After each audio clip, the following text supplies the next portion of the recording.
মৃত্যু যন্ত্রণা খুবই কঠিন, তাই না? কিন্তু আমি প্রতিনিয়ত ভোগ করে যাচ্ছি এই যন্ত্রণা। তার চলে যাওয়ার বিরহের যন্ত্রণা নিশ্চয়ই মৃত্যুর যন্ত্রণা থেকে কিছু কম নয়।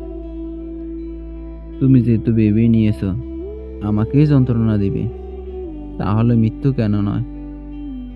তুমি জানবেই না তোমার নিষ্ঠুরতার কথাগুলো কিভাবে হজম করেছি। বিষ পান করার পর মানুষ যেভাবে চটপট করে, আমার ভেতরটা ঠিক সেভাবেই চটপট করত। এরকম হাজারো না বলা কথা আছে, তা তুমি কখনোই জানবে না।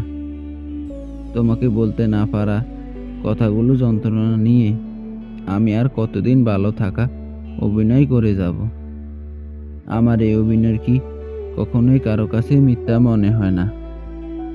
আমার খুব জানতে ইচ্ছে হয়, এই যে যন্ত্রণা, বুকের ব্যথা, আমি যে ভেতর থেকে প্রতিদিন মারা যাচ্ছি একটু একটু করে। আমার এই মৃত্যুর জানাজার কি হবে?